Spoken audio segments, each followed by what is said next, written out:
On this episode of Still Loading, the minds behind the sports games.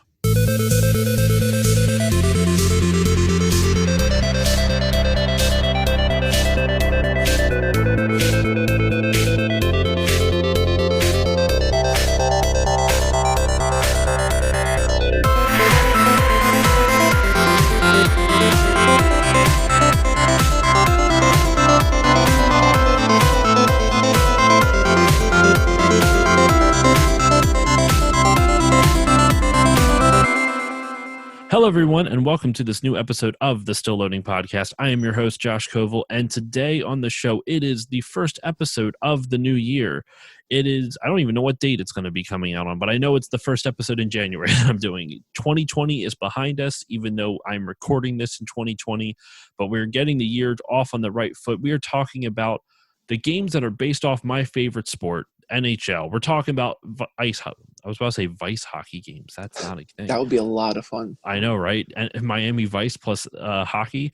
No, Imagine we are those talking uniforms. lots of mullets and jerry curls.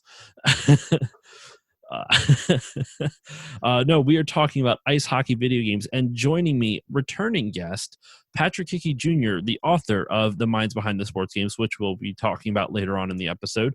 Pat, how are you doing? I'm doing great, man. Thank you so much for having me. Looking forward to talking about this. Hockey is my favorite sport as well. And my away from Pokemon and Fallout, hockey games are my favorite game to play. So absolutely. So happy to be here. I'm glad you could come on for this. And especially because the Minds Behind the Sports Games, I believe at the time of this being released, it is still the most recent book in your Minds Behind series, correct? Correct. The Minds Behind the Shooter Games is going to be out in the middle of February. So the Minds Behind Sports Games came out the end of August. So it's still pretty new. Okay. So it just sneaking it right in before your new book. So we can also promote that because it'll be out in a little over a month or a little less than a month, depending on what date this goes up on. So yeah, I had you on. I'm having you on to talk about ice hockey games specifically because you talk about it a lot on your Instagram, and I know you've played, from our conversations back and forth, you've played a ton of them. We were talking off mic about how many you've played. How many is that? Easily over 50. I said when we were talking before we went on that I said I've played over 50, and then I'm looking at this list and I'm just like, there's no way I've played just 50. I've played easily more than 75 hockey games. So I mean, from the TurboGrafx 16 to the Super Nintendo on Android, I mean, even on the Switch, I've played all the hockey games that are on the Switch, which is just one. But I mean, the Genesis, I've played easily over a dozen hockey games. I mean, crazy indie hockey games. I've interviewed the developers of several different indie hockey games. I love the sport that much that anytime a new hockey game comes out, I've got to try it. And it's funny because we were kind of going back and forth during the playoffs, during this COVID-stricken playoffs. You're an Islanders fan. I'm a Flyers fan. Your team beat the pants off ours. I'm willing to admit that. That feels so good for anyone, because being an Islander fan is just, it's like being in a relationship with a beautiful woman that on the surface looks great and treats you great, but when you get home, she just beats the ever-living crap out of you. And it's just like being an Islander fan. It's either so great or so bad. And the past 2 years since John Tavares left and Lou Lamoriello came in, the team has just been so much fun to watch, and they play this shutdown defense. And COVID was kind of a blessing in disguise for the team because they were playing like crap right before COVID, and they just snuck into the playoffs, and they surprised a lot of people. And I got in so many fights on Instagram with especially Capitals fans because I can't stand Tom Wilson. I can't stand him. He's like such a criminal. And every team has that. Brad Marchand for the Bruins, every team has that one. The Flyers don't right now. Wayne Simmons was the closest thing until he got traded, but no one ever considered Wayne Simmons like a dirty player. He was just a tough guy. No. Yeah, but talking to you during the playoffs was definitely like a breath of fresh air because you're a gentleman.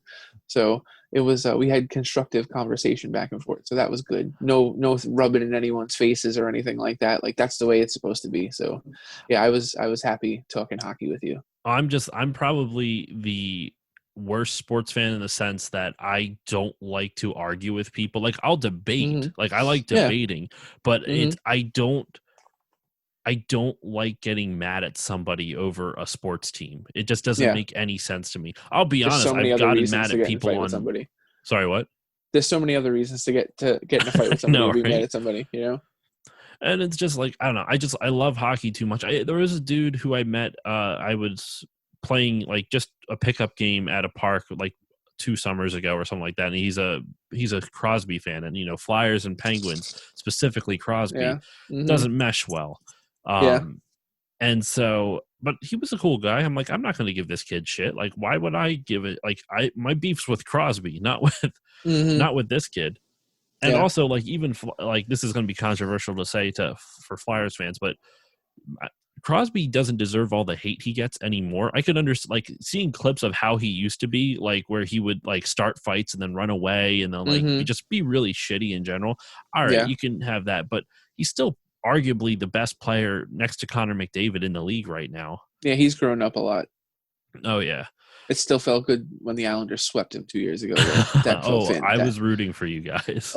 that felt so fantastic. Oh, that was great. Well, like the Islanders, I think so. I listened to a Flyers podcast called Broad Street Hockey Radio, and they always kind of talk about they don't like the Islanders, but they also Mhm. like it's more of a playful dislike than an actual like hatred. Like they'll say flat out like, "Oh, I fucking hate the Islanders." They don't actually. They just do it because it's the show. Sure, sure. But they joke around like the stats guy is like, I just don't understand why the Islanders are good on an analytical level. He talks about how their possession numbers aren't always great, but they're just so good at suffocating defense that Mhm. it's just like if you look at their players on paper, they shouldn't be as good as they are. But when you see how they play together, it's very much you're actually kind of wearing the jersey, the miracle on ice type of thing, where it's like it's not the best players, it's the right ones, Mhm. according to Kurt Russell. The Islanders are like the Snorlax of the NHL. You know, like I'm telling you, it's like you look at Snorlax in Pokemon and you're just like, it's a normal Pokemon. It's got no real strengths, no real weaknesses. It looks kind of But fat it blocks and roads. slow, but it'll block roads. And it's like it just got to hit you once and then just play the game. And then, I mean, that's what they do. They play within a system, you know. The Islanders now are like the Devil's Light. You know, they're like the Devils from like the late Oh yeah, with like '90s, the early trap and 2000s. everything. You know, and they just play that system, and they've got 4 lines that could play with anybody, and they do have a couple of dynamic players, like Matt Barzal Barzal. is Oh incredibly my god, dynamic. that kid. You know, When I was watching the series with the Flyers versus the Islanders, like I was just mad at the Flyers because I know they could be better. They just weren't playing. hmm But not saying they would have won. It's just I know they could have played better than they did. But there was never once, not one player in that entire series for the Flyers could control the pace of the game like Barzal did. Like yeah, Barzal, the whole time was just running, like skating, not running, skating circles around the Flyers and just controlling the pace of the game. such He a good dictated it. skater. hmm He's so fast. He beat Connor McDavid at the speed skating hmm competition for the Yep, All-Star game this year. yep. Anyway, we should get into this. Sure, let's do it. So the first question I have for you, since you're the hockey game guru, what is the first hockey video game you ever played? Ice hockey on the NES. No real players, no NHL license. Just a really fun, simple hockey game that anyone can play. Many a nights with my dad, just learning the rules of the game and playing. I mean, by today's standards, it's not a great hockey game, but back in 1988, it was amazing. It was awesome. And we were talking off mic about how you prefer ice hockey to Blades of Steel on the NES, hmm and what go into some of the details between the two. So the difference is, I mean, Blades of Steel moves faster. It's definitely more arcade style. The fighting is great in Blades of Steel. Um, the things that I don't like about Blades of Steel is the puck doesn't rise off of the ice. The goalie control isn't as good. Mm-hmm. There's not that much room to customize. Like, so in ice hockey, you can change the size of your player, and you have like a sniper, a dangler, and like an enforcer. You could change the size of your players before the game starts, and that can dictate the way you play tremendously. Blades of Steel doesn't have that, so it's more of an arcade experience. I love in between periods in both games. There's like music and they have like their own sense of style and stuff. But like Blades of Steel is kind of like Blades of Steel reminds me of like a Survivor song during like a Rocky movie, you know? And ice hockey is more like a Looney Tunes cartoon without any depth, you know? Like it's just wacky, but like grounded, you know? It's like witty, you know? It's like a witty, cute hockey game. I So, I did notice like when I was watching some videos of Blades of Steel, because it's I've like this is I got to turn in my gamer card for this. I've never played Blades of Steel for the NES. he's a communist, ladies I and know. gentlemen. I'm the Russian team. Hmm. But no, they watching it, it kind of reminded me a little bit of arch rivals to a degree, like in terms of the aesthetic. Obviously, it Hmm. wasn't the same, but like watching how the players run into each other and hit each other reminded me a lot of the NBA players punching each other in arch Yeah. rivals. The sound effects in Blades of Steel are so bad. The music in Blades of Steel is good. It's Like very the good. music in between periods and stuff, and the music like during the screens in the beginning are great. But man, holy crap, the sound effects feel like um totally pulled out of Contra. I mean, it's And then Konami. yeah, you know, and then like when the players hit each other, the sound effects are awful. You know, but again, the fighting is a lot of fun. It's so the fighting in ice hockey is just like it's again. I said Looney Tunes. It's just like players running into like a cloud, and you know, like it's cute, it's witty. But so I mean, if you could combine the two, you would have Super Blood Hockey on the Nintendo Switch. The Nintendo that game. I interviewed the developer of that game, Lauren Lemke, for the Minds Behind Sports Games. His dad used to work for Acclaim in the 90s, and he used to get access to like all this stuff before it would come out, Hmm. all these Hmm. great games. And he's one of the best indie game developers on the planet, and Super Blood Hockey is the only hockey game on the Switch. It's on PS4, it's on Steam, it's so much fun. So it's like imagine Blades of Steel, like the style of Blades of Steel, Yeah. but with the look really of ice hockey, the goalie control of ice hockey, the customization of ice hockey, the shooting of ice hockey, but the fighting and the grit of Blades of Steel with some NBA Jam and Mortal Kombat thrown in for good measure. I'm gonna have Like to pick this up. it has a story mode to it too, and you can put your players on PEDs and shit. Like it's really, I'm telling you, it's an amazing game. I love it. One of the developers that I'm working with on this game, Cole Kroom, his name's Pete Paquette. He was a senior animator on BioShock Infinite. He's a super talented guy, and he was talking about it like 3 years ago, and I was just like Super Blood Hockey. And I remember playing it on Steam, plugged in my Hmm. Xbox 360 controller, and just started playing it. And I'm like, this is like, and I hate playing games on Steam. It's just not for me. I don't like to play on my PC unless it's like Diablo or something like that. Um, and I was just like, I cannot wait for this to come out on PS4 and Switch, and it did. But then when I started the sports game, every time I start a new book, I like to have at least like 2 or 3 indie games. So like even in the Genesis book, I have a Sega Genesis game that came out like a year ago. You know, Lethal Wedding that Mega Cat Studios did, and they're great. And they talked about what it was like to develop on the Genesis like today. You know, but I mean, I had to put Lauren's game in the sports book because it's so freaking good. So, This is complete non sequitur, but I've had this thought for a while, and I want to kind of get your opinion on it. It's not related to mm-hmm. ice hockey games.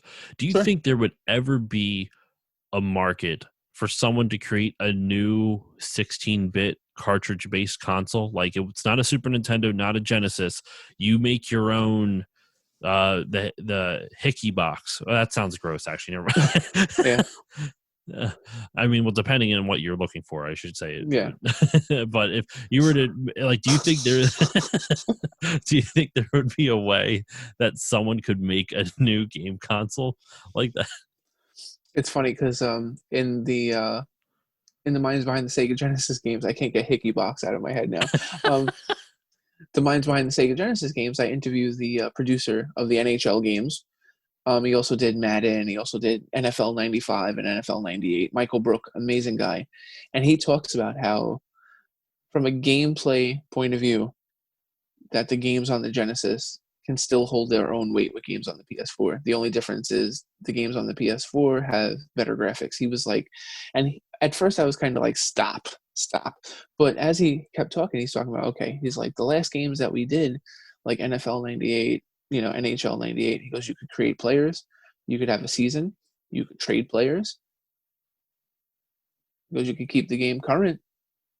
Yeah, And it's you still had, he goes, same exact thing. He goes, the only thing that you really wouldn't be able to do is update the rosters. But if you had a system that had an SD card and you could upload, what if it was a cartridge based system that still had online capabilities and you could download games to the console, yo. you could still update your rosters and stuff like that. It's still definitely possible. For me, I have found a couple of sites that one doesn't exist anymore, but they used to put out a new version of Tecmo Bowl every year with the new Okay. rosters, Yeah, yeah, and yeah. that was so much fun. And if you go to NHL94.com, every year they put out a new Genesis ROM with the updated rosters, and I download it every year just because to me that's like the most comfortable playing hockey game I've ever played. Um, sure, it would look better. Sure, I would love to play it if it looked better, but it plays great. So, yeah, to answer your question, I definitely think there would be a market. I think that's what Tommy Tallarico's Amico is going to try Hmm. and do, like try and cash in on like that retro appeal and stuff like that. But it's going to be all digital. I think people still love physical media, Oh, um, 100%. Especially the and people who would buy that. so it's like the Evercade. Do you know what the Evercade is? Have you Yeah, checked out yeah. the Evercade? I mean, that to me, I love the way those cartridges look. And I've asked a couple of people, like, is it good? And they're like, yeah, we love it, blah, blah, blah. And it's just like, I know, because like I have an RG 350. So like I have like 40,000 games downloaded on the thing, like every system from like the Intellivision to like the PS1. Um, I still buy tons of physical games, but that to me is like better than buying a new like handheld cartridge based system, but a home one that works on the TV and stuff, that might be cool. Like couch co-op the way that it used to be, you know? I could totally see that. That would be really interesting. Oh, I mean, because a lot of them a lot of the kind of retro throwbacks are all like handheld type of stuff, like the Play Date from Mm-hmm. I can't think of the company's name, but I want a Play Date real bad. That thing looks Yeah. really cool. Yeah, with the crank and stuff, that's really Yeah, crazy. it's Mm-hmm. such but I like that because it's something different than what everything else is. It's not just let me make another thing with a standard controller. It's like it's got the standard controller for ease of use for everybody, but then it's got this Mm-hmm. unique little mechanic. And as long as they don't pull a Nintendo and force them to use that hand crank for every single game, if the game Mm-hmm. warrants it, then use it. But if it doesn't warrant it, don't use it. You know? Mm-hmm. Yeah, Um, absolutely. and it's funny you mentioned NHL '94. You were talking also about how the sound effects for Blades of Steel were so bad. I love the sound effect for when someone gets hit in NHL '94. That oh sound effect. I think that was Mm-hmm. '94, right? Yeah. Yeah. Oh my god, I remember. I would go over to my buddy Justin's house. He's been on the show a bunch of times, and that was we would play that, and that was like I had NHL '99. That was my first NHL game. Mm-hmm. And it was actually the N64 version, the only the only NHL brand game on the N64. Wasn't there like a couple Wayne Gretzky's on the N64 as well? Yeah, and there was a couple of other hockey games too. Yeah. There was NHL Breakaway on the Nintendo 64. I'm trying to remember. There was Wayne Gretzky hockey. There was NHL Breakaway, and then there was the NHL series. So yeah. So, and the only one on the NHL series was '99. That was the only one for the N64. So that was my And it's first good. one. Hmm. It's a good one. I love Yeah, '99. and it's got your boy on the cover. It does, So. Eric Lindros. Hmm. But that it's funny because that was before I was a Flyers fan. I think the reason my parents got it is because they knew I liked hockey, even though I didn't really have like a team allegiance at that point. Hmm. But they got it because Flyers were the local team, so Sure. I got it. But we would play NHL '94 a lot, and just that oh sound effect just gets me every single time. Yeah. But what is the oldest hockey game that you've played? Like your first one was ice hockey for the NES, but what did you play anyone that was older than that? Oh yeah. Like a couple months ago, I picked up NHL hockey on the Intellivision. Mm-hmm. Um, has not aged well. Um, I've played Hat Trick on the Atari 7800. Um, the arcade version is obviously much better, but I've played um, Let's see. I wrote down a whole list of stuff, a whole bunch of games. Did you play ice hockey on the Atari 2600? Yes, I played. That's I own pretty it. rough too. Yeah, it's pretty rough. I played actual ice hockey, which is on the PlayStation. Gremlin did that. That was actually a pretty interesting game. That it never came out in the United States. Oh. Blades of Steel actually has other variations. So there's like Blades of Steel 99 and things like that. I've played Pro Sport Hockey on the NES, which is the only hockey game on the NES that has the NHL players license. So there's actually real players in that game. And there was actually a group of people that were doing ROMs for that and updating the rosters for that too. I played Stick Hunter Stick for the, Hunter. for the NES. It's a Japanese hockey game. It came out on the Game Boy and the NES. It's absolutely atrocious. It reminds me a lot of Great Hockey on the Sega Genesis and the Master So it didn't System. live up to its name. It wasn't that great. No, no. Trying to think of what else. And then obviously, I've played NHL Stanley Cup on the Super Nintendo, which basically almost gave me a seizure because the camera follows the puck.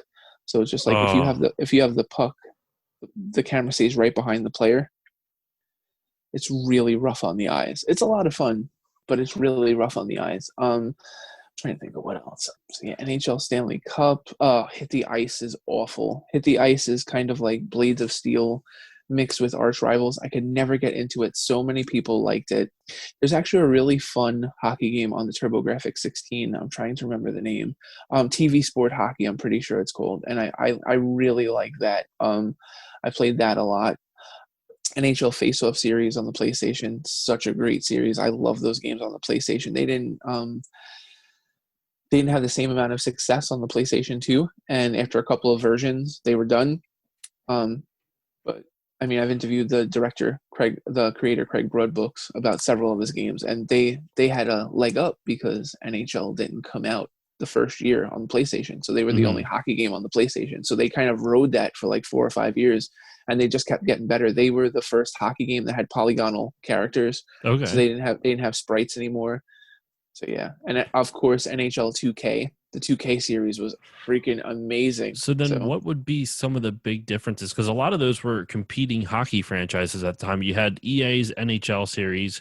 You had, like you said, the NHL was it face? No, not face off. No, face off. Sorry. The NHL hmm face off series. And then you had the NHL 2K series.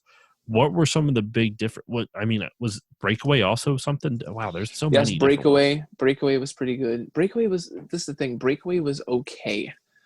Um, it all of these games tried to have their own identity, and I feel like Breakaway was one of those games that like it looked good. It had everything that you wanted in terms of like modes and options, but it didn't feel like it had a soul. Mm-hmm. Um, NHL the NHL series was the one that was like fleshed out the most. NHL Face Off, it was so much fun to hit people in that game.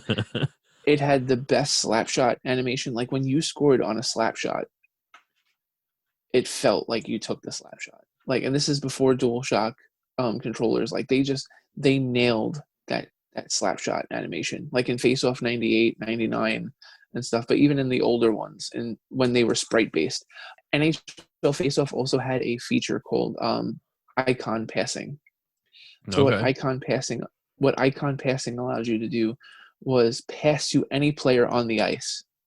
So every hockey game before that, you could only pass like in the direction.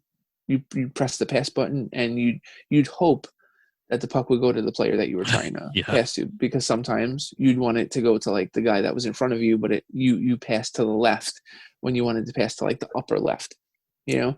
But with icon passing, you just press one button, and then every player on the ice popped up with a button, like kind of like Oh. throwing a football, like the So you would hit X to pass to the one player, you'd hit triangle to pass to a different one, you'd and hit it works square to pass to so good. It works so freaking good. And for me, it was just like, because I would say NHL Faceoff 98 and NHL 98, that was when like the war really started, because NHL 97 on the PlayStation, I mean, I played the hell out of it, but it was so bad. The players they looked like football players, you know? They probably Um, just reused the models then. What do you want to it bet they was just reused the models? I wouldn't doubt it, you know. Um, but like Face Off 98 and NHL 98, like NHL 98 had great presentation. It really stepped up. It felt like the first like real NHL game that EA had done like in like 2 or 3 years. Um, but Face Off 98 with the polygonal characters, like you could see the numbers and the names in the back of the Oh jerseys for the wow, first time. that's incredibly impressive considering that's on the PlayStation. Hmm. So, but those were some of the differences, like in the. So this is the thing too. NHL '98 on the PlayStation is basically a port of the PC game, and it has amazing sound. It has play-by-play, which NHL Face-Off '98 plays great, but it doesn't have any play-by-play. So it's like you could kind of play it with the sound off. Okay. Like it just sounds like people like playing hockey. But I remember the first time playing NHL '98, and you heard announcers. We are here in the Spectrum, and tonight's game, the And it New York makes you feel like Islanders you're are. playing a hockey broadcast. And it was like, holy crap, wow, And then it was like off to the races after that because like once EA got the presentation down on the PlayStation, then they just kept improving gameplay. And then I remember by like NHL 2000, NHL 2001, they were just operating. It was this well-oiled machine on the PlayStation. And Face Off kind of stayed the same 2000, 2001. It was just like kind of like an updated roster. They didn't really try anything to really like stretch the mold. They added more teams and creative player options and stuff, but they didn't really do anything to really Mm-hmm. like stretch the mold. And then NHL was just like off to the races. So by 2000, it definitely appeared that NHL was the better series than Face Off. And then all of a sudden the Dreamcast comes out and the NHL 2K series just is insanely good. Great hitting, great presentation. The sound effects, like from the voiceover people, were a little repetitive. Like every time you hit somebody in NHL 2K, the commentator was like, "He got hit hard," and it's just like you heard it over and over again. But the character models were so good, and the thing was, scoring was down in the NHL in the early 2000s. The A lot devil's of in the teams, trap, damn it. the devil's in the trap, and then every team tried to mimic it and copy it. So scoring was down, and it was super hard to score in NHL 2K. It was super hard to score. So like you had to understand the game, you had to play smart because if you didn't, if you made stupid cross ice passes and stuff, you'd get scored on. You had to play smart defense. The AI in that game was really really good. Um, but what ended up happening was the team that did the first NHL 2K, they ended up leaving, and they ended up doing the NHL Hit series. So if you've ever played NHL Hits, that's Midway. That's Midway's like NBA Jam, like Yeah, kind of version yeah. of hockey, but it's basically like NHL 2K with some grit. That's such an amazing hockey series too. That doesn't get nearly as much credit I that it miss the deserves. era of sports games where you could have more than just EAs. And Mm-hmm. I'm pretty sure that don't they have like exclusivity agreements and that's why no other games can exist right now? Mm-hmm. It's such a bummer, man, because like you don't get that competition of like the crazy zany off kilt ones. And then Because I've the heard thing is too, the market isn't there either. You had all of these games all at the same time. So you had NHL Face Off, NHL, NHL Hits, Breakaway. You had Power Play, NHL mhm, Power Play. You had Blades of Steel, like '99 and 2000. There was like 5 or 6 hockey games out at the the same time, market was just so thinned out.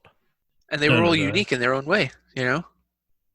I wish there'd be more stuff like I'm not saying like they should go back to 5 different series uh all vying for the market because I mean if anything the console wars has shown us you can really only have 3 consoles going at any one time to be Mm-hmm. viable. Like you can have a lot of those small ones which you can see like Tommy Tallarico's in television. Mm-hmm. It's it, You, it is the it's the Intellivision, right? Amico, yeah, It's the the Amico, Amico. sorry.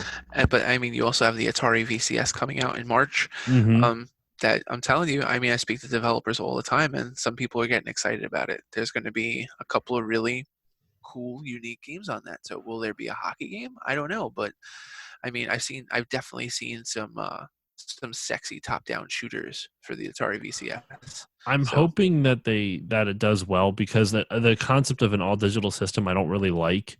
I understand why they're doing it, because it's so much less overhead they have to deal with.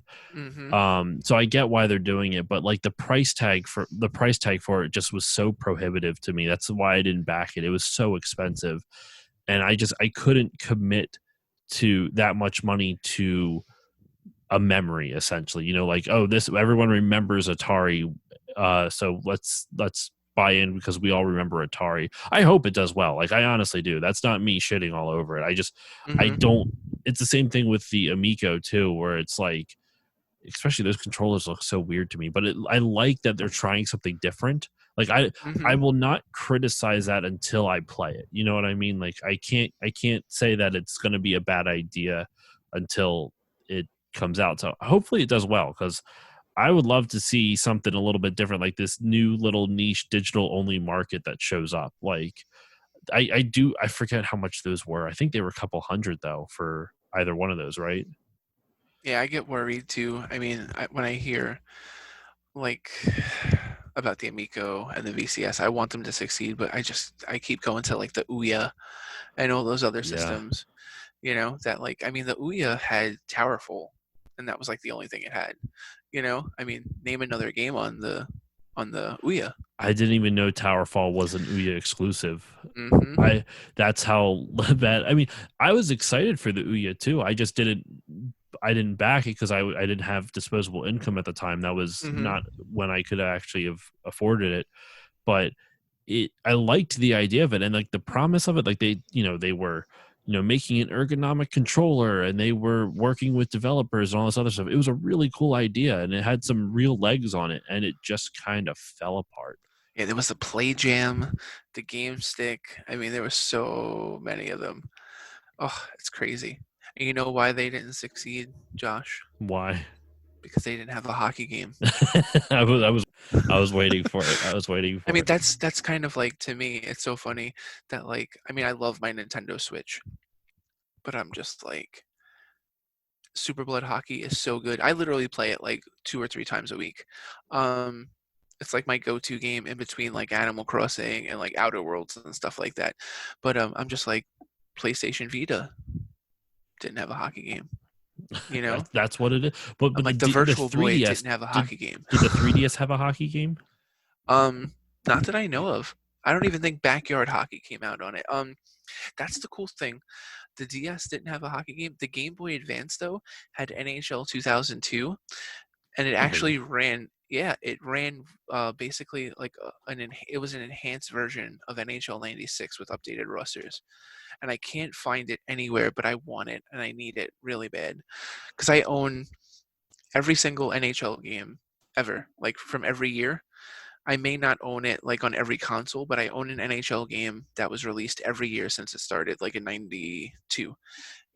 And I have NHL 2002 on the PS2, but I would love to own it on the Game Boy Advance. That would be That you so can cool. buy it off of eBay for $19. Oh, okay. Um, oh, I found one for 13, but it's not from eBay. It's This Is Game Room, so who knows how legit that site is. Hmm. Yeah, That you would get be it back crazy like the though. cartridge will be like a banana or something, Yeah, you know. right. But yeah, it's just That's like when you think crazy. of super successful consoles, they all have like a great hockey game on them.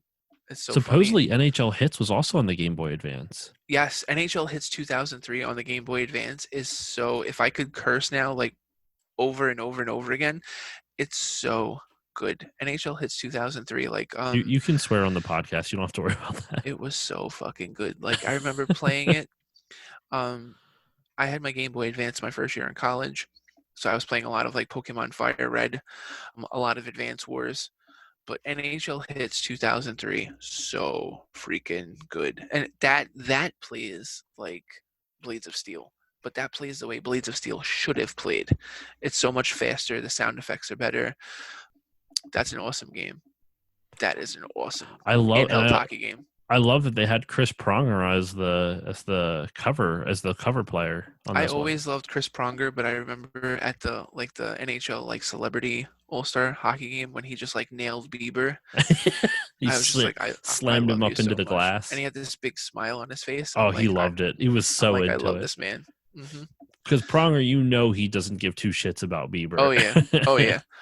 We were talking about handheld hockey games. The PSP actually had its share of hockey games as well. You talk about them a lot on your Instagram too. Because they're not like, oh, they could have been so much better. I played them a ton. The Gretzky games play a ton like NHL Face-Off, which is good, but they're not as refined as the Face-Off games. However, NHL 2007 NHL 2007 is really good on the PSP, and it was like 2 years ago. I found a file online. Some crazy person was updating the rosters for NHL '07. Like Really?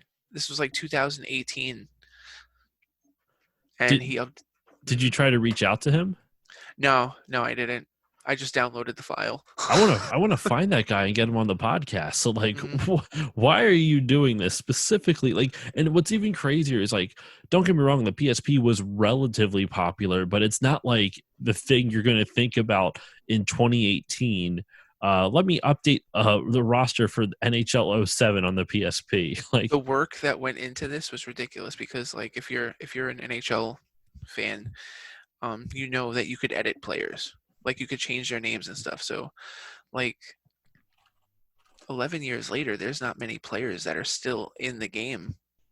So this guy went into every single team and just like, so obviously, like you're playing the game, and if you've got a rookie, you'll look at his face and go, that's Donald Brashear. That's not Matt Barzal. You know, like yeah, sometimes the faces don't match up and stuff, but he edited the ratings and the stats and stuff. So like when you were playing it, it didn't matter, you know. But it was that's pretty funny, crazy. like how he did it. So yeah, that file is. I hope that file is still I online did somewhere. find I was just googling around. There's a dude who his last update was from 2015 2016. He updated NHL '07 for 2015-16, and you could buy the roster for $5 through PayPal. So that might not be the same one that you Yeah, got. yeah, because I got the 2017, 2018, I think, version. Because like Eberle is on the Islanders and stuff like that. So it was like Tavares's last season. So Pajama Boy. hmm, I'm so happy he's gone though. Like What did you not like him when he was on the Islanders? I know he I was their was best player, but like, I was a little upset when he pulled what he pulled. But the thing is, it's like he's got no fire. He's super silent and stoic, and it's just like yeah. um his last year with the Islanders was Barzal's first year. And I remember saying to one of my friends, I'm like, in 3 years they're gonna have a really big problem. And he's like, what are you talking about? He's like, if they keep Tavares, then they'll have Barzal on his ELC for the first 3 years. I'm like, yeah, but I'm like, Barzal is the better player, and they're not going to be able to keep both of them because they're going to have Tavares in this long-term contract, and that's going to be a mistake to hold on to Tavares instead of Barzal. And he's like, you're Hmm. crazy. Tavares scores 35, 40 goals a season. Barzal's a passer first. And I'm like, listen, I'll take the playmaker with some fire. Then, because like Tavares's game, he doesn't like quite know what he is. He's a great passer. He's good on faceoffs. He does a little bit of everything, and I think that's like, if we were playing Smash Brothers, like Tavares would be like Super Mario, Yeah. like just super balanced and stuff like that. I would much rather have, like, you know, a character that had some fire in one category and stuff, and it's just like Barzala's speed. You know, he's a little gritty. He's got a chip on his shoulder and stuff like that. Hmm. I like that type of player a lot more, You ever see especially in a big the market. You ever see the meme of Tavares? I don't remember if it was when he was with the Islanders or if it's with them, if or it's a picture of him on the Maple Leafs. But there's a puck that's flying into the bench, and he's just sitting there, just completely dead in his eyes, and That's everyone else him. is like cowering because his puck is You like flying at 90 miles an you would hour have into thought them. you would have thought he created Facebook with those dead eyes. You know, those Zuckerberg eyes. You know, I like that description. Those Zuckerberg eyes. I'm telling you. But and Oh, see, that's that's when funny. we're talking about like games that like play great that don't have a lot of personality. Like that's how you could like NHL Power Play, um, NHL Breakaway, actual hockey. These are just games that like they understood how a hockey game should be played. Brett Hull hockey on the Super Nintendo. These aren't bad hockey games. They just lack that, you know, that oomph. And I just feel like the NHL games on the PS2 are so freaking fun. Like NHL 2002 had this mode, this feature that they only used in that year called Hero, be a hero. Yeah, I actually have O2. That was so I had, I'll let you finish in just one Mm-hmm. quick second. Yeah, yeah. First game was NHL 99, second one was NHL O2. Mm-hmm. So, but Such a the good Be a game. Hero mode. So, what is it all about? So be a hero, basically what happens is like at the last like 10 minutes of a game, you know, players have an attribute called their hero attribute, and they become better players later in the game. So it's just like if you're losing 5-2 and you put your hero line out and you score a quick goal, all of a sudden it's a 2-goal game and now anything could happen. So it's just like it mimics real hockey. It made like every game feel like a playoff game when you're playing it. Especially like I love to play hockey games on the hardest difficulty. Um, Oh, you're so, braver than I am. so playing, I mean, NHL 21 and NHL 20 make it so difficult because it's like every time you use the poke check, you get called for tripping. It's just Oh like my God, yeah. so it's like you're on the penalty kill for most of the game. So it's just like it made it like I still love those games, but I have to mess around with the slider because they're not nearly as fun as they could be. But NHL 2002, man, if a game was close, you were always in it. You were always still in the game until it was over, which made it. And I think it stayed that way, even though there wasn't a hero mode. Like up until like NHL 16, NHL 17, I remember um, with my nephew, we had a summer. We called it the summer series, and we played 50 games of NHL, Oh, that's and awesome. it went down to the last game. Whoever won took home the whole. It was like 25. What was it? We tied we tied one game because we played with ties and stuff like that. Yeah. Um, because we didn't want to do shootouts because that's like, oh, that's no. It's a skills competition, Yeah. and on a video game, it's luck. So we actually had one tie where we were just like, okay. So what we would do was like, if no one scored in overtime, then we just called it a tie. So it was like we were 24, and 1, the both of us.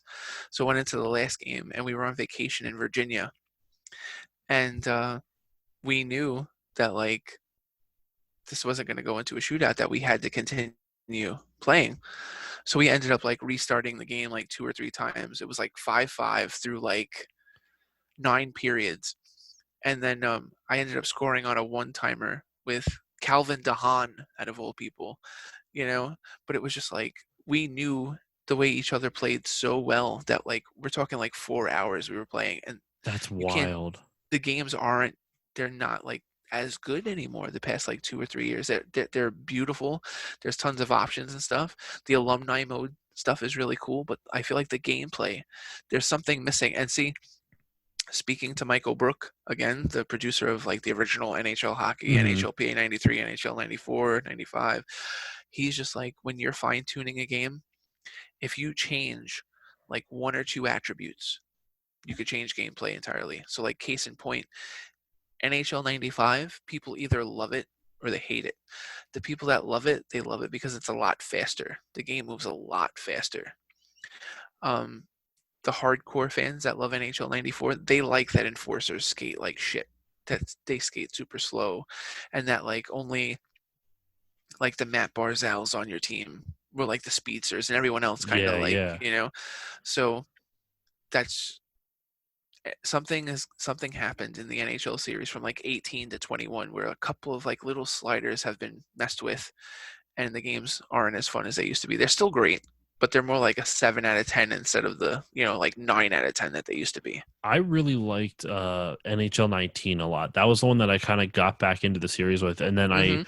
switched when I got NHL 20. I didn't like 20 all that much. I like the fun thing for me with it was specifically what killed 20 for me was their ultimate team, because I actually spent a little bit of money on the NHL 19 ultimate team, and I regret that. That is the biggest waste of fucking money Mhm. ever. Like just Yeah, I've spent on money too.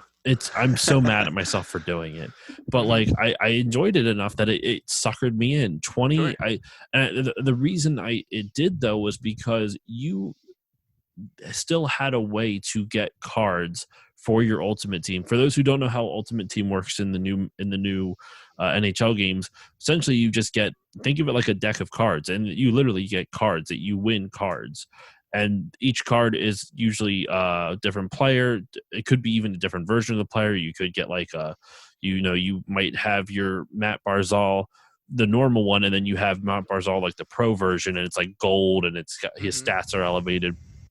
And so you might have a couple different versions. You can get coach cards. You can get like arena cards, and there's a bunch of different things that kind of lets you customize your ultimate team. So you could be the Flyers or you could be the Islanders, but still have the Red Wings jerseys or something like that, which is ridiculous. Why would you want that? But besides the point, but you could do that. And in NHL 19, it gave you a lot of different ways to earn cards for free. It was tedious, but you felt a consistent sense of progression. It took a while, but you could build up. Over time, you could build up and buy packs of cards, or you could find alternative ways to earn cards, that's what I did. I never bought packs of cards with the points you earned in game because it just took too long to get enough points to buy any packs. But you could easily win. You could buy like a cheap pack and then trade them in for silvers and bronzes, or bronzes, and up the bronzes to silver players and silver up to gold players. And then you could trade 3 random golds for like 1 epic. But sometimes it would just give you another gold. So like there's a bunch of different ways you could do it. And I loved that because it kind of incentivized you to continue playing. NHL 20 scrapped all of that. And so your only real reprieve was to buy cards from them. And I'm like, well, no, go fuck yourself. I'm not doing that. So and it's I never just kind bought of like anything an ode to the way a lot of people feel EA does business now with microtransactions and stuff like that. Because I mean, man, Dave Warfield, who worked on the NHL series from like the beginning, he designed all of them on the PC and DOS and stuff. So like if you play them, they're beautiful on the DOS and stuff. He also did Coach K basketball on the Genesis. He did Skitchin on the Genesis, but he worked on the NHL series like through the PS2, and the games weren't like that. You could play those games for free. You gave them $50 and you could play those games for thousands of hours, and they're still playable today. And it's like, you're absolutely right. It's like, because playing NHL 19 now, you spent all that money, you can't even get onto the server. You spent all the money on those games, and the games are like they're obsolete after a year. It sucks. I miss those days. I didn't even think about that. Like, I was going to say, what do you mean you can't get it? But NHL 19 is now 2 games old. And so they're probably like the servers might still be online, but they're not supporting it anymore. Yeah. Like, you could still probably play multiplayer, but you can't like get any hut cards probably. Or you could play Ultimate Team, but you couldn't play Ultimate Team online.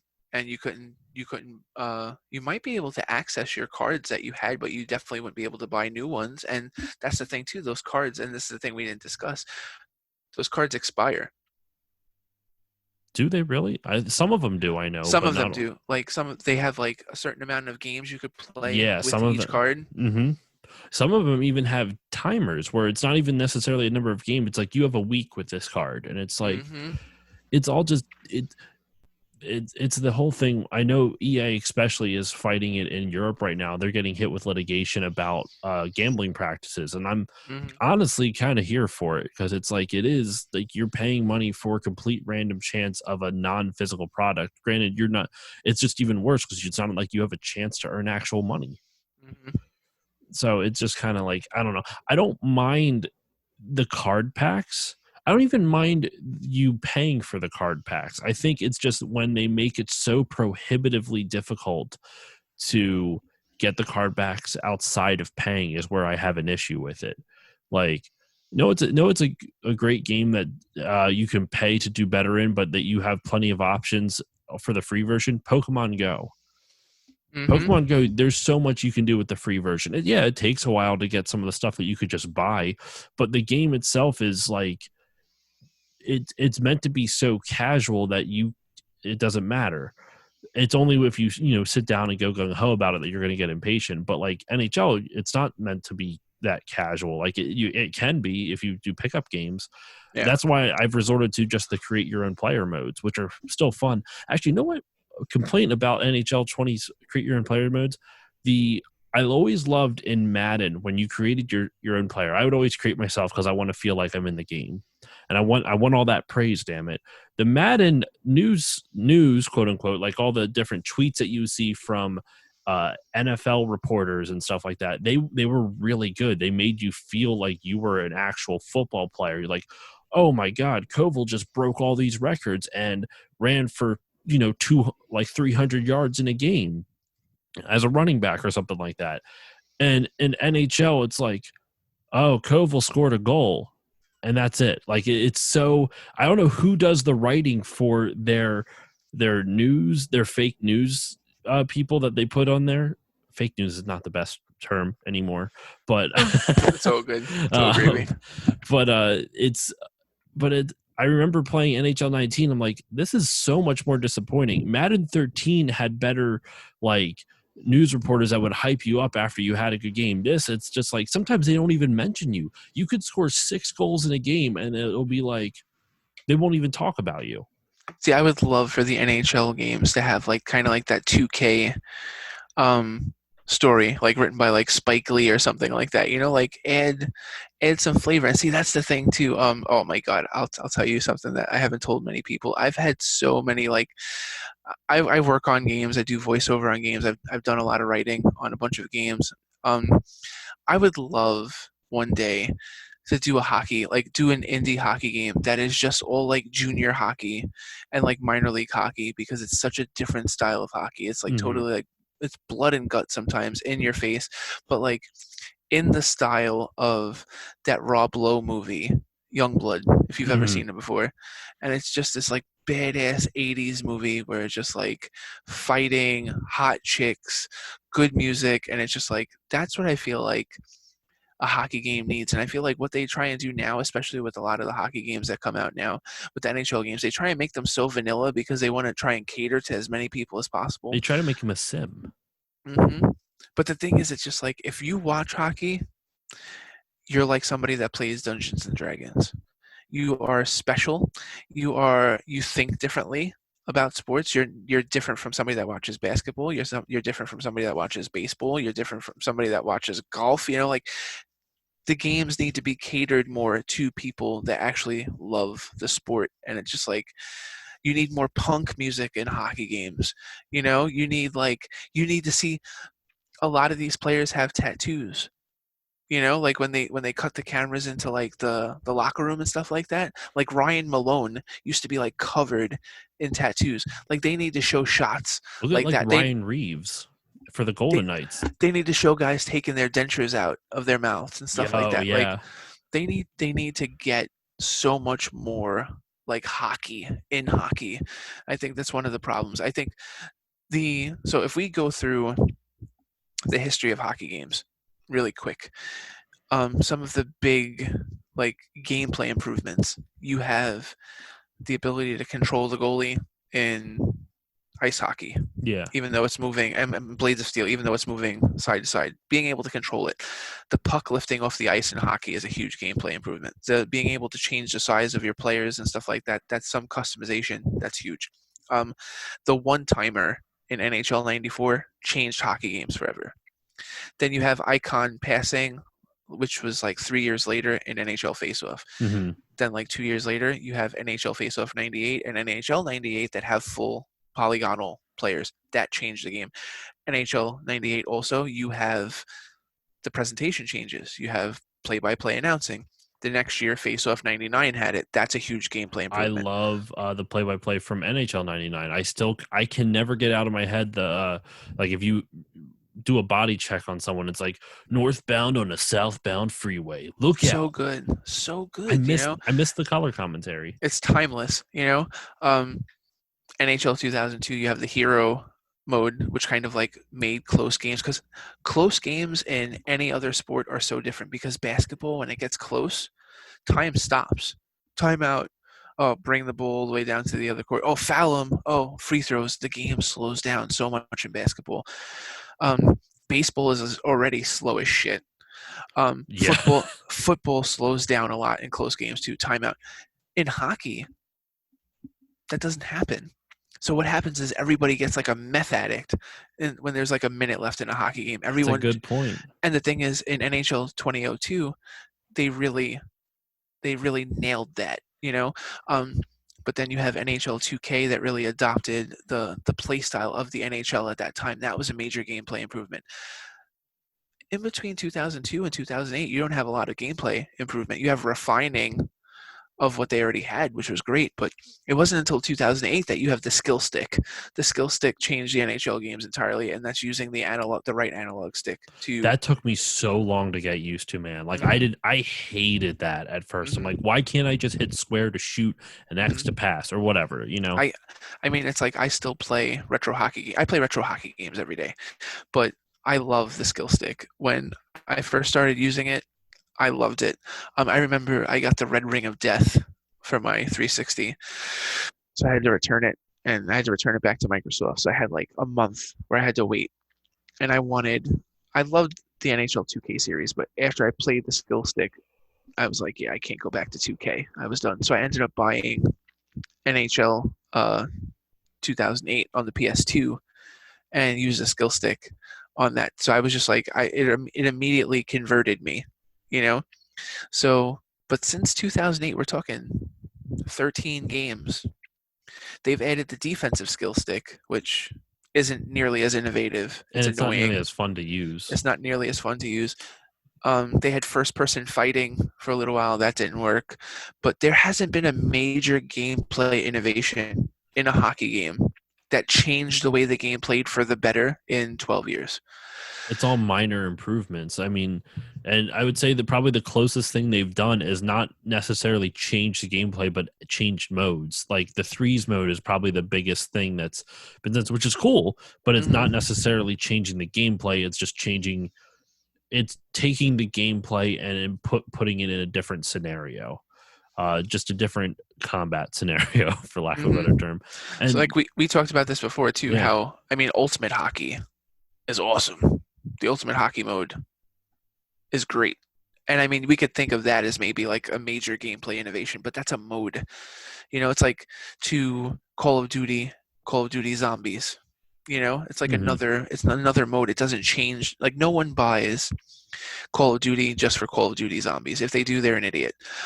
Like you buy Call of Duty to play online with people, or I mean, listen, the stories in Call of Duty are actually really good if you play single player. You know, I haven't played the single player. That's why I used to keep buying Call of Duties. Modern Warfare, well, Call of Duty 4 Modern Warfare, I was blown away by, and then mhm, played a couple others after that, and then the last one I played was actually Call of Duty Ghosts, and I was just so underwhelmed by it. mhm, But I don't play for multiplayer. I play for the single player. Anyway, go on though. mhm.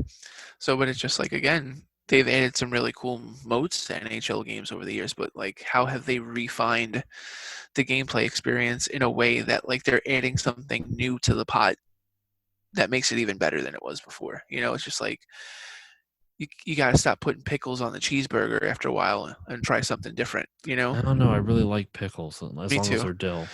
Me too.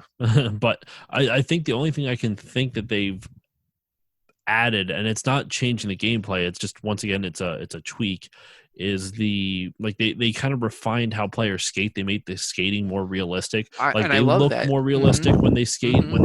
backwards, when they turn left and right, it's a lot more realistic, which Hmm. is cool, but that And how doesn't they change accelerate. Hmm. how they accelerate. Honestly, I know what in all honesty I would love to see is make a more arcade mode, like bring back the arcade style hockey game. I'm not saying get rid of your sim, but like add a new mode that completely changes the gameplay. So instead of it being realistic, have it be just all out brawls, you know, where Hmm. the hits like send. No, it would be really fun. Actually, just turn on cheats. Allow cheats in the game. What happened to cheat codes? Only Grand Theft Auto really does those anymore. Hmm. And know what I would really love? A great cheat that I would love to see, do like a lower gravity mode. So every time you hit a player, they launch across the screen. That'd be awesome. And That like would if be you awesome. hit them hard enough, they break through the glass. That would be awesome. Stuff like that. Like and that wouldn't necessarily change the gameplay all that much. Actually, you know what? That would actually, like, if you can have like an arcade mode where you can allow a lot of unique mechanic switches. So like I want lower gravity, I want harder hits, I want big heads, because who doesn't love big head mode? I want big head mode to be turned on. And then you could have a whole, like you could have people doing YouTube videos sharing like the things that they adjusted. Mhm. So it would be like Mario Maker, but NHL style. And it's almost like Halo 2 again, because that's how a lot of the gameplay modes that became popular in Halo multiplayer spawned out of Halo 2. Tower of Power. There was also hide and seek, where like one person was, all the players were invisible, and then the one person was a juggernaut, and so you could hide around, and the only way you could kill him was by sneaking up behind the juggernaut. Otherwise, he would just one hit KO you because you had no shields, but you were invisible. Stuff You'd like probably that. never have like Death by Daylight if not for that, like Mm-hmm. all those hide and seek games, because there's a bunch of them now, Zombie Among was Us. another one. I forgot about that. Yeah, like Zombie was another big one. So hmm it's I stuff like like I that. like the threes mode in NHL, which is kind of arcadey, but it's not at the same time. You know, it's still way too rooted in the sim. And see, the thing is, that's the reason why I like the NHL 2K games. Maybe like NHL 2, if you NHL 2K5, if any of you guys listening really want to play a super fun sim style hockey game that has some arcade elements in it, like as far as like the hitting goes and things like that, NHL 2K5. It's probably like one of the most perfect hockey games I've ever played in my entire life. I just miss that series so much. That would be really cool. Just sorry, thinking of other stuff that they Mhm. could flip on Switch. Every time there's a fight, turn it in, like you only allow this with two people, like two Mhm. players. Like it would be kind of a fun Easter egg. Turn it into a legit fighting game, like a Street Fighter clone. That would be And so funny. so like they throw kicks. I don't want anyone's throat getting cut, so maybe just a couple nicks and scratches. Yeah, no Clint Malarchuk's and Yeah, stuff like that. we Yeah. don't need anything like that. Oh, If you that guys don't know what I'm talking about, YouTube it. Clint Malarchuk. It's pretty gross. that I've seen. I don't know if that's that clip, but I've seen clips of players getting their throat Yeah, cut that's by when he was a skate goalie blades. for the Buffalo Okay, Sabres, I did and see that one. Yeah, I didn't know that and it was a was dude thing. scary as hell, man. You're just like, oh shit. And he ended up surviving. He played a couple more years in the NHL and stuff like that. But I mean, nuts, nuts. But yeah, they just need like we're talking right now. What we're talking is spice. It's like my wife made chicken cutlets for dinner, and when she went to go feed my son and my daughter, I had buffalo sauce from McDonald's left over. And I was like, you know what? I'm going to throw some cheddar cheese and some buffalo sauce on this chicken cutlet. I'm going to put it in the microwave for like a minute, let that buffalo sauce melt into that chicken and the cheese. That's what I'm talking about. So it's like a lot of these hockey games are like this great cut of chicken, which is fine. It'll fill you up, but you're not going to remember it. Like, let's put some spice on it. Like, let's make it unique. And I feel like the NHL series has kind of lost some of that. I love the team. I've interviewed many of the team that have made the NHL games over the oh, and past I'm 10 sure years. they put their heart and soul and they work their ass Absolutely. off for it. But it's just like it's so simmy now. And I feel like a lot of the teams play similar to one another. Like, I want to be able to play NHL 21 the way the Islanders play. I want to be able to shut down teams. I want to be able to. And there's one difference between like them saying that the neutral zone trap is programmed into the game and me feeling like it is, and I don't feel Well, like it is well, sometimes. specifically with hockey too, they can program the neutral zone trap in, but you're still controlling the player. So unless you are actually sticking to the system of the neutral zone hmm trap, doesn't matter what the other players are doing, you're still fucking up that Yeah. that system. hmm Unlike NFL games where you can throw all these different play schemes and whatnot into it, but because as soon as you tell the quarterback to hike it, or as soon as you start the play, they're all going by that same play regardless of what you do. hmm So it kind of is silly. So it's silly to say like, oh, we programmed that in, but it's not really going to affect. The players are going to play how they want to play, unless the person's really dedicated to the sim and really just like, I'm sticking to my assignment.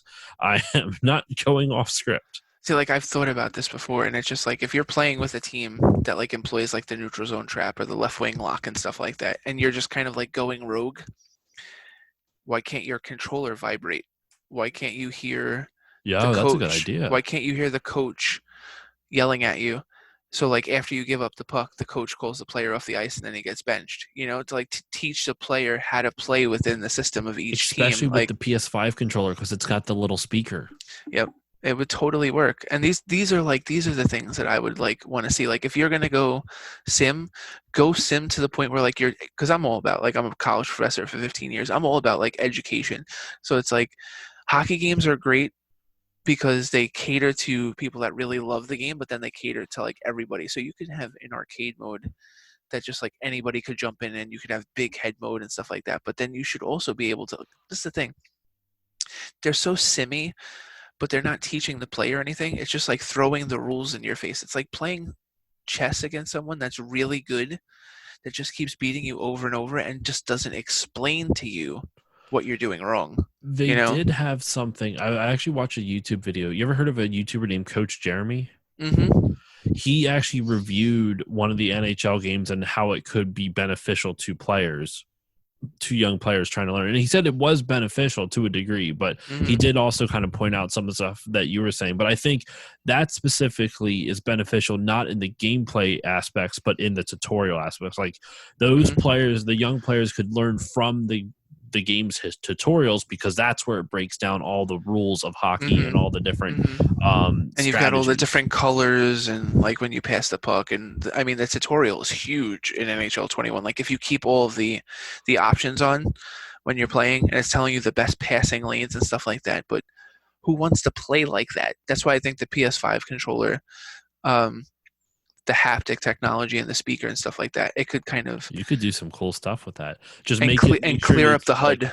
yeah, just make sure they can turn it on and off. Because like imagine like maybe you just don't want to be coached. You don't want Mm-hmm. someone yelling at you for missing a pass or for not for going off your assignment or something. They're getting in the wrong lane, you know. Mm-hmm. So as long as it's an option to turn on, and game developers are always stingy with that though, especially EA. And I'm not blaming the NHL developers specifically, but like since they're always trying to cut corners, why would you willingly make something that is something that someone won't be might or sorry why would you willingly make put something in the game that someone might not even see and or has a good chance they won't even see.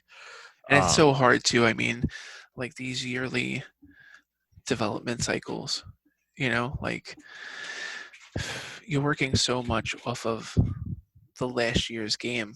So it's like, how it's much so can hard you to really? iterate. Yeah, it's hard. And that's why I know for a while people were getting on Assassin's Creed because they would release Assassin's Creed every year. And up until Odyssey, which I still haven't played, but I've heard that was the first time in years that they completely warped the formula or warped it a decent amount. And then, Call of Duty, same thing. Their whole thing of trying to change the formula is essentially just changing the location. Now it's we're going back to World War II again. Oh, we're doing the Cold War, which actually is a pretty cool idea. I'm not going to lie, because that's not something you usually see. You're so used to seeing World War II or some other fictional war, versus this is like there was no technical war. The Cold War was just all espionage, which I think is a cool angle for it, because that would kind of change the game, because then they could go for a spy element versus just straight up shooter. But I haven't played it. I have no idea if that's what they went for.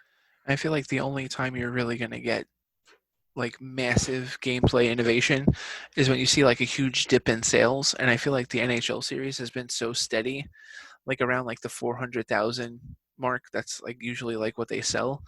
That they know what their audience is, and they until their audience just kind of says, "Yeah, we're done," then you're not going to see like a massive like gameplay formula change. But I mean, I think this would be the time. Like, I would love to see the first NHL on the PS5 really try to cater to multiplayer the way that NHL 94 did, and then try and bring the player into like more of a visceral emotional experience that like the NBA 2K games do a great job at, and like what Madden 13, like you were saying, Madden 13 did. So it's just like it's a bunch of little things, calling less penalties for like like have there be some margin for error. It's just like every time I stick the stick out to poke check, I get called for tripping. Like literally like 7 out of 10 times, to the And point where even on the easiest difficulty, it's yeah. I did find with that specifically, you have to be more to the side of them. If you're behind them and you poke check, they're always going to call tripping. Or if you can get your penalty skill up in that, I found it will, like on your individual player, I should say, that also helps. But you're right Hmm. though, it makes it not fun, like, because then you're constantly getting stopped for no reason, you know. So let's transition this over. So let's Sure. transition this into your book, The Minds Behind the Sports Games. So I had you on before, last year actually, Hmm. for just kind of in general your minds behind the series. At that time, you did not have the sports games out; it was just the minds behind the games and the minds behind the adventure games. Correct? Hmm. So now you have the minds behind the sports games out, and so tell me, what games do you have in this book? Okay, give me 1 second, and I'll give you the entire list, and it's a pretty lengthy list. I mean, you don't have to go through the whole thing, but give a. I'll I give you mean, the if you want sex. to, I'll go give you the for it. sexy ones. Okay, all right. The So sexy list, NCAA football the Hickey 2014, list. Sorry. which is the Hickey list, which is the last. It's the last college football game ever released. NHL 2K, Showdown Legends of Wrestling, Rockstar Table Tennis, SSX, Kelly Slater's Pro Surfer, Mutant League Hockey, RBI Baseball, FIFA Soccer, and NBA Action 95, NHL Face-Off 98, Tough Man Contest, Pride Fighting Championships, WWF Raw, MLB Slugfest 2003, the original John Madden Football, the original NBA Shootout Blitz 2003, Tony Hawk Pro Skater 3, Super Blood Hockey, WCW NWO Revenge, Lakers versus Celtics in the NBA playoffs. So That's a that's that. game, just Lakers versus Celtics in the NBA playoffs. Mm-hmm. Yep. What So bizarrely that's specific. that's probably like a third. A third. There's 35 games in the book. So That had to be an old book. I mean, an old game, excuse me, right? Like the yeah. Lakers, because like I can't imagine a modern game being that bizarrely specific, where it's like we're sticking to just Lakers and Celtics. We don't care about the other teams. Well, because That what happened was EA started off and it was just it was Dr. J versus Larry Bird. That's all you could do. And then they were like, well, people are getting bored of playing like one-on-one games. So could we get 5 players on each side? Could we do that? And they busted their ass to do it. And they got 2 teams. And it was like, yeah. And then the next year they got all the teams that made the playoffs. And then so that's how I mean the that's original Madden crazy. didn't have the entire NFL. Wow. So the original Madden, like I remember Michael Brook telling me a story how they were playing the game for a writer for Sports Illustrated, and the writer for Sports Illustrated loved the Cleveland Browns, and they weren't in the game. So he's like, "Shit, next year we got to get the Cleveland Browns in the next game," and they did. So sports games have come so freaking far. I mean, think about it. Like ice hockey, Blades of Steel. There's just fictional teams. Like the Hmm. NES only has one licensed hockey game, and it's not even licensed by the NHL. It's It's licensed by the Wayne Players Gretzky, right? Association. No, no, no. It's Pro Sport Hockey. Okay. Wayne Gretzky hockey. I'm pretty sure doesn't even have real players in it Other than Wayne Gretzky? other than Wayne Gretzky. Yeah. Interesting. Hmm. And Okay. that's Wayne Wayne Gretzky hockey on the NES. I think it's a funny story because I think Bethesda did that game. I did see, yeah, they did. You're Hmm. right. Bethesda developed it and published it. Hmm. That's Yep. wild. Yep. Pretty crazy. Well, Like now that's a Microsoft owns it. oh that actually does that actually wait for the it might have had an NHL license on like the Amiga, but I'm not sure if it has. No, it does. It does have real players. Yeah. Wow. Okay. Well, there we That's go. cool. I do like how in the Wikipedia article it says it talks about how the game came out shortly after Gretzky was traded to the LA Kings, and Hmm. I'm highlighting here the GM of the Oilers was Peter Pocklington, and that is a ridiculous name. No offense to you, Hmm. Peter. Not Yeah. that you're listening, but In my defense, Wayne Gretzky hockey on the NES is so bad. Is it? It's got this top-down view, and it looks like Grand Theft Auto on the Probably has a lot of PlayStation. bugs, doesn't it? It just the players move incredibly slow. It's not. It's like if you've ever played play action football on the NES, it's like play action football but with hockey. Pro sport hockey, um, pro sport hockey played like NHL '94 but on the NES. That Huh. game really tried. That game really freaking tried. That game is still playable to this day. It's not. It's not the greatest hockey game, and it's definitely. It's not even the best hockey game on the NES, but it definitely tried. That's crazy. So, what would, for all the listeners out there, Mhm. what would you be like? What would be your sales pitch to them as to why they should read your book, So buy your book? if you grew up playing sports games, you didn't just play them, you experienced them. You had your favorite players, you had your favorite teams, you had your favorite modes. Um, there's all stories behind them, like why this player's rating is this, why does the game play like this. And my job as the writer is I speak to all of these developers and I get them to explain why the game plays the way that they do. So it's just like perfect example. I interviewed Clint Forward, and he was the designer on the original NHL 2K. He's in the game. He's one of the highest rated players in the game, like as a free agent and stuff like that. And so many people have played as him over the years, you know, and they didn't know who the hell he was. So that's just like it's just that's one of those stupid stories where you could find out who the real Clint Forward is. But it's just like NHL 2K had a shoestring budget, had severe less time in development when compared to like NBA 2K, NFL 2K, which were like huge, like stalwarts for the Dreamcast. Like those games sold the Dreamcast, you Yeah. know. But like NHL 2K was a great game that a ton of people bought. It sold in the six figures. So that's the thing. I attack each one of these games, and I tell you why it's important. But it's more than just me telling you. I actually speak to the developers and I get them to tell me the behind the scenes story of how the game was made, what their life was like at the time. Really funny story from like the minds behind the Sega Genesis games, like David Perry, the guy that did Aladdin on the Genesis. Hmm. He slept in his car for 9 months because he didn't have enough time to like go home and like get changed and stuff. Wow. And that's crazy. But the funnier part is he's 6'8" and he has a tiny car. Oh, So it's jeez. just like this poor guy, you know. But that's every chapter of the book to me is kind of like the developer just opening up and talking about why they love video games, the type of person they were, how they grew up, and all of those things. So if you go into it and you can go into it and be like, oh, I don't like Tony Hawk. Those games are stupid. When you read the Tony Hawk 3 chapter and you see how much time and effort went into crafting a level in Tony Hawk, you're going to be like, wow, holy crap.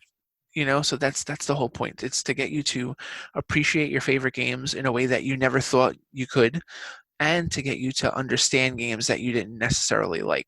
So there's so much false information on Wikipedia and online, and it's just like one of the first questions I always ask these developers is just like, tell me what's wrong about what everyone's saying about your game. What's something that nobody knows about your game?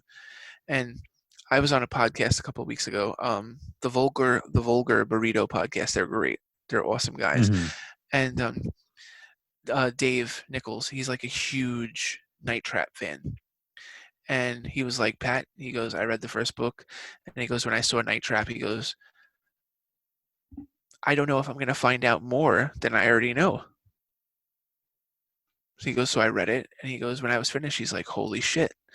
Like, I know so much more about this game than I did before. He goes, the sources that you got, he goes, I had no idea about a lot of this stuff.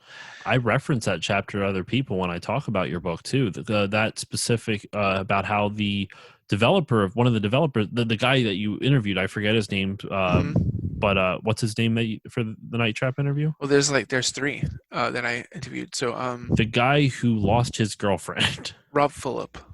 Rodville. So yeah, that blew my mind. The fact that because of the backlash of that game, from a game he worked on so many years prior to its actual release, from what, like Mm-hmm. 4 or 5, because it was made in the 80s, It was but made in it didn't '85 and it release was released in '92, so 7 years. 7 years ago, from a project he worked on probably before he was with that girlfriend, I would guess.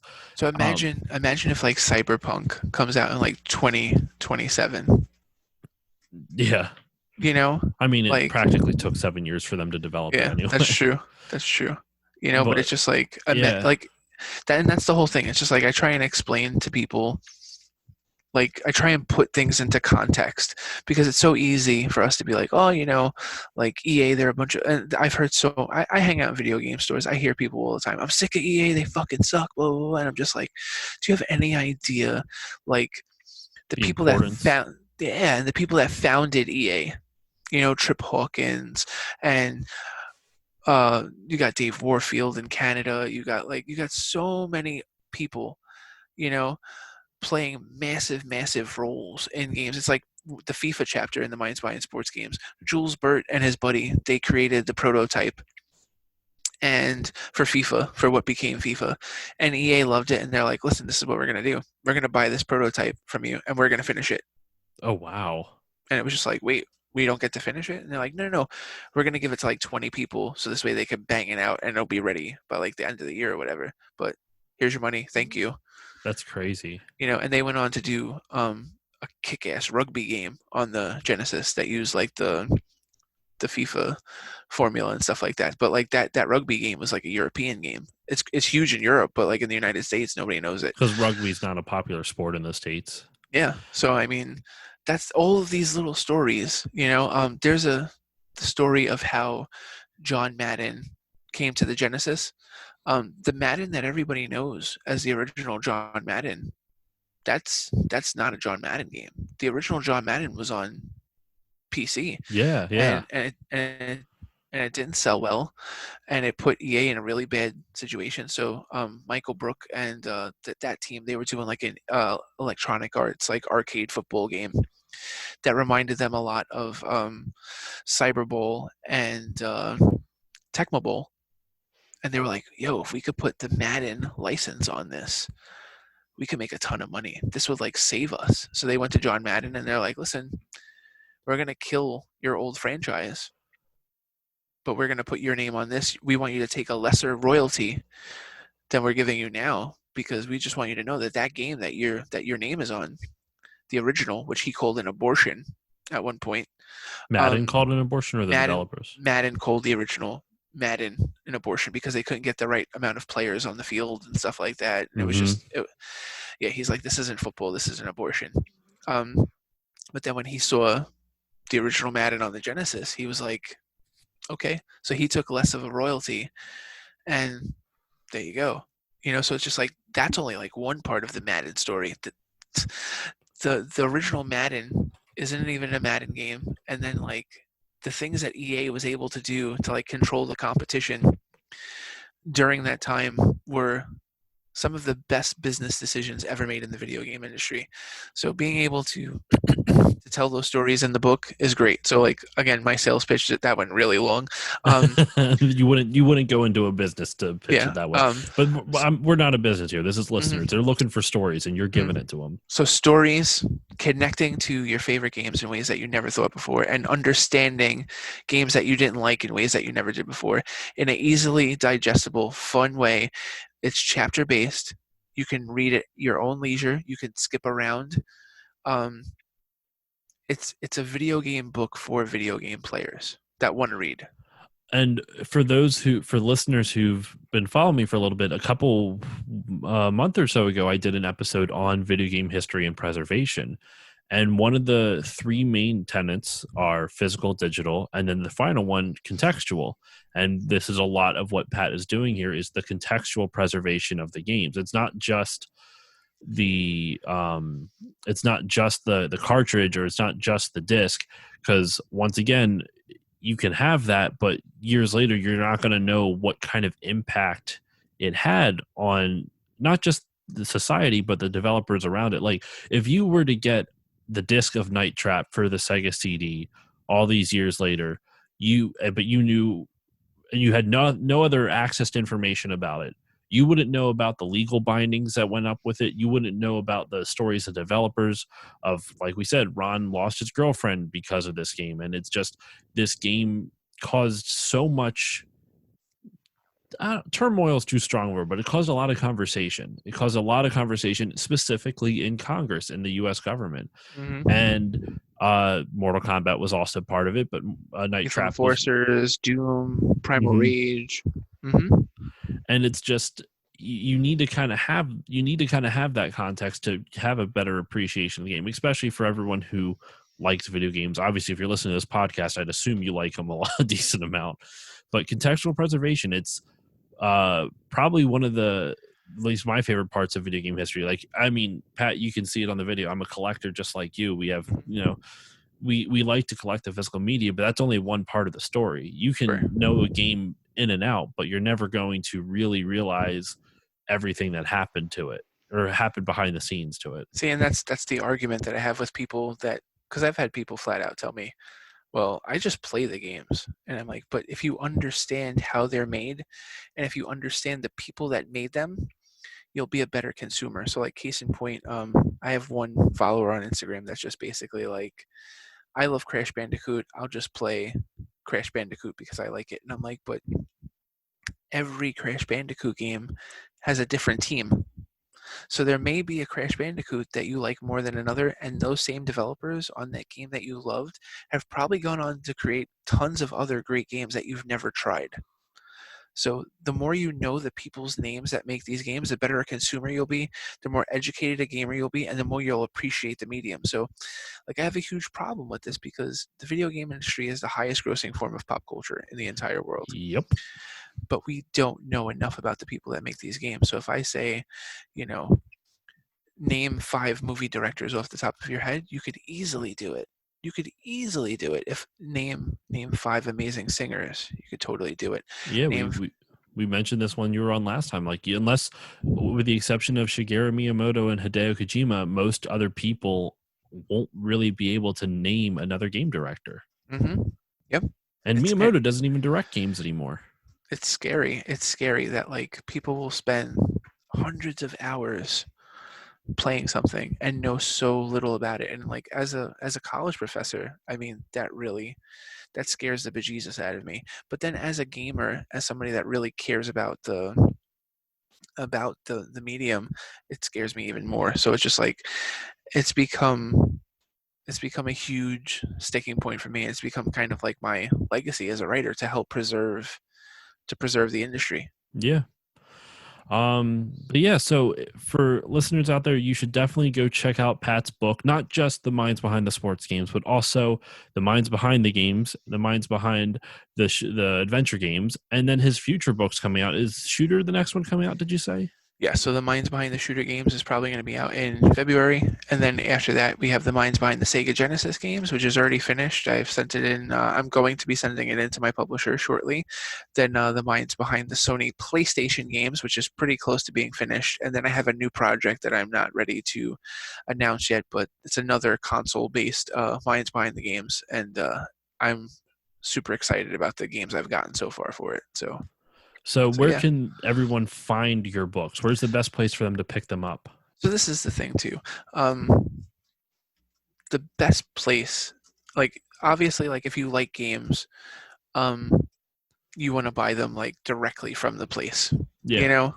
So, like, that's the thing. I tell people this all the time. Like, if you love Madden, you should buy it directly from EA because they're gonna get the biggest cut. When you buy it through Amazon or whatever, Amazon gets a cut of that. So it's just like indie companies. If you want to support an indie company, buy directly from them. So same thing with an author. You can buy directly from me at patrickhickeyjr.com. I will deliver the book to you. I will mail it to you, but I will also sign it. The sports book, I do lots of cool stuff. I mean, I do it with all of my books, but the sports book in particular. So, like, Josh, you're a Flyers fan. I'm pretty sure I put some Flyers cards in your. There was no book. Flyers cards, but you did really? No, there at least none. Or Phillies or Pirates or whatever. I put, like, Pennsylvania stuff in there, right? I don't think so. But Really? it was hockey card. I actually still have them somewhere. I don't Oh remember my where I put them. God. Then I'm terrible. Then I have to get more cards. Don't So, worry about it. but like, yeah. So, I try and put cool stuff in people's books. I try and put my Walter Day trading card in there. Um, I try and write something nice in your Yeah. book. So like that's the thing. I want to try and connect with you. I post a lot on Instagram at patrickhickeyjr.com. I want to like really begin a conversation about preserving video game history, but I don't want it to be in this boring, silly way. I want it to kind of be like this conversation, organic, but nerdy and fun. That's what I want Mm-hmm. to do. So yeah, patrickhickeyjr.com. Or again, you could just message me on Instagram and have a conversation with me. And you could ask me anything that you want about the books. And if you're interested, you just tell me. I send you the link. You click it. Boom. It happens like pretty much every day. It's a lot of fun interacting with people and signing books. Like I love it. And because of COVID, I can't do conventions anymore, I and know. and I it's miss so them. hard to meet people. So Instagram is like my social media, like preferred social media. So yeah, just go to patrickhickeyjr.com. Buy the books. They're also available. Like if you don't want it signed, and you want it a little bit faster, you can go on Amazon. You can go on Barnes and Noble, Target, Walmart, Indigo, Books a Million, Thrift Books. Like anywhere fine books are sold online. My books are sold too. They're not self-published. McFarlane's been around for 40 years. They've published tons of books. So yeah, there's plenty of ways to pick it up. It's also available digitally. If you have like an Amazon Echo or an Amazon Dot, and you've bought the Kindle version, and you tell your Dot to read you the book, it'll read you the book. So like there's like no excuses. All right. And then also, you mentioned Instagram. Where can everyone find you on social media? So I'm on Instagram at Patrick Hickey Jr. I'm on Twitter at ReviewFixPat, and I'm on Facebook at Patrick Hickey Jr. And then as for me, you can follow me on Facebook, Twitter, and Instagram at Still Loading Pod on all of them. You can also reach out to me, stillloadingcontact@gmail.com. If you want to support the show, you can do that in a number of different ways. Go to patreon.com/stillloadingpod. Even just $1 a month will help grow the show. And you probably more beneficial, and it only takes a moment of your time. Just give it a 5-star rating and review on Apple Podcasts or whichever podcasting app you use, because that helps the show gain exposure. And the most important shout out I have is the Bit by Bit Foundation. The Bit by Bit Foundation is a nonprofit organization whose mission is to put video games and video game consoles in the hands of children receiving inpatient care at hospitals. So you can go to bitbybitfoundation.org and consider donating. So that will do it for this episode of Still Loading. Pat, thank you so much for joining me. It's my pleasure. Thank you so much. And I will see you all next time.